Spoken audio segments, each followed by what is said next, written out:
സുഹൃത്തുക്കളെ നമസ്കാരം. നിങ്ങളെല്ലാവരും ഓർക്കുന്നുണ്ടായിരിക്കും ഞാനിതിവിടെ സ്ഥിരം വണ്ടിയിലിരുന്നാണല്ലോ വീഡിയോ ഇടുന്നതെന്ന്. അപ്പം കഴിഞ്ഞ ദിവസം ഒരു ഫിലിം കണ്ടു, നമ്മുടെ ഭയങ്കര പ്രശസ്തമായ ഇപ്പം വിജയിച്ചെന്ന് പറയുന്ന സർവമായ നിവിൻ പോളിയുടെ പടം.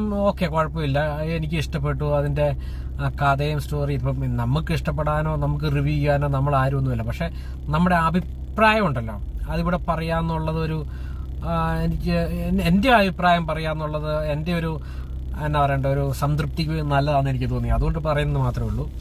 പലർക്കും ചിലപ്പം പല രീതിയിലായിരിക്കും. ഇപ്പം പല സബ്ജക്റ്റുകളും പലരും ഉൾക്കൊള്ളുന്ന രീതിയും അതിനെ വിലയിരുത്തുന്നതും പലതരത്തിലായിരിക്കും. അത് ഡിപ്പെൻസ് അപ്പോൺ നമ്മുടെ പൊസിഷൻ എങ്ങനെയായിരിക്കും, നമ്മുടെ നിലപാട് എങ്ങനെയായിരിക്കും, നമ്മുടെ സ്വഭാവം എങ്ങനെയായിരിക്കും, അതിനെ ആശ്രയിച്ചിരിക്കും. പക്ഷെ എനിക്ക് നിവിൻ പോളിയുടെ പടത്തിന്റെ സബ്ജക്റ്റുകളെല്ലാം ഇഷ്ടപ്പെട്ടു. ആ പടത്തിലെ നായികനെ ഇഷ്ടപ്പെട്ടു, പിന്നെ നടിയുടെ അഭിനയം ഇഷ്ടപ്പെട്ടു. പക്ഷെ ഇതിൽ എനിക്ക് ഏറ്റവും വലിയ പ്രശ്നം തോന്നിയത് നിവിൻ പോളി തന്നെയാണ്.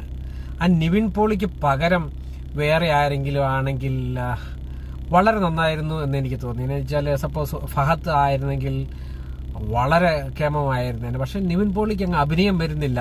ആ ലാസ്റ്റ് നിമിഷത്തിലൊക്കെ ആ ഒരു പിന്നെ ആ സ്റ്റേജ് ഷോ ചെയ്യുന്ന അവസരത്തിലൊക്കെ പുള്ളിക്കാരൻ ആ ഗിത്താറും പിടിച്ചോണ്ട് നിൽക്കുന്നത് കണ്ടു കഴിഞ്ഞാൽ ഓർക്കും എൻ്റെ AK-47 പിടിച്ചോണ്ട് നിൽക്കുന്ന പോലെയൊക്കെ.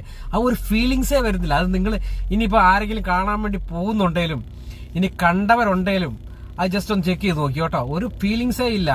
ഞാൻ നോക്കി ഒന്ന് തൂമ്പ പിടിച്ചോണ്ട് നിൽക്കുന്ന പോലെ, AK-47 പിടിച്ചോണ്ട് നിൽക്കുന്ന പോലെയോ ആ പിന്നെ ആ ഇൻസ്ട്രുമെന്റുമായിട്ടൊരു ഇഴുകിച്ചേരല് പുള്ളിക്കാരന് വരുന്നില്ല. പിന്നെ അത് വേറൊരു പിന്നെ ആക്ടർ ആയിരുന്നെങ്കിൽ ഇതിനേക്കാളും വളരെ നല്ലൊരു വിജയം അതിന് സമ്മാനിക്കുമായിരുന്നു എന്ന് എനിക്ക് തോന്നി.